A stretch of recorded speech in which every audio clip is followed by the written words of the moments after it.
اقوى مهرجان اكل دخلته في حياتي، وقابلت اقوى واحد يعمل لحمه في مصر ويسموه ملاك اللحمه، واكلت من يده اقوى ساندويتش سجق، وتعلمت من ايادي اسكتلنديين كيف يعملوا الفيشن شيبس. هذا كله واكتر في مهرجان قطر الدولي للاغذيه. وبدت الرحله باكثر الاكلات اللي احبها، السمك الاسكتلندي لما يكون مقلي، والخلطه عباره عن دقيق ومويه وملح وكربونات الصوديوم على زيت حراره 180 لمده 5 دقائق. تتقدم مع البطاطس وصوص الترتار والليمون، وانا احب احط عليها خل. وبعدها اخذت الكباب البوسني، ومريت على صلوح الشيف محمد صلاح. عم علي الكبير قوي. انت الكبير قوي. لا والله بجد. الشيف محمد صلاح فاتح مطعم صلوحه، وما شاء الله اللاين واصل لاخر المهرجان، وقرر يعلمني كيف اعمل السجق على طريقته. بدا بالبصل والثوم، وحط السجق وحط عليها الكرفس، وقال لي حلاوتها ما تاخذ اكثر من 20 دقيقه. هو مش منطقي انه يتاكل ناشف لدرجه ان انت تبقى بيعمل دي، لا لازم يبقى في حته ميه يعني شويه طراوه كده. في المرحله هذه قال لازم نستنى مويتها تنزل، ونزل عليها البهارات وفوق الفلفل الرومي والفلفل الحار، ووزن الملح في الاخير. وصدقوني يا جماعه لما اقول لكم ألذ ساندويتش سجق دقته في حياتي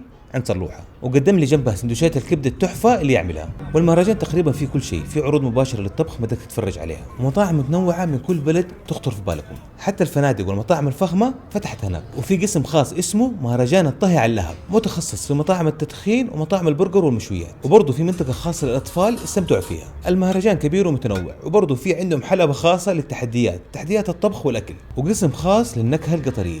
من احلى الاقسام القسم الاسيوي، استمتعت بالرامن والمانجو ستيكي رايس كان جدا رهيب. وغير الاقسام اللي قلت لكم عليها والمطاعم المتنوعه، تقدروا تتعشوا عشوه كامله وانتم جالسين في السماء قدام الالعاب الناريه.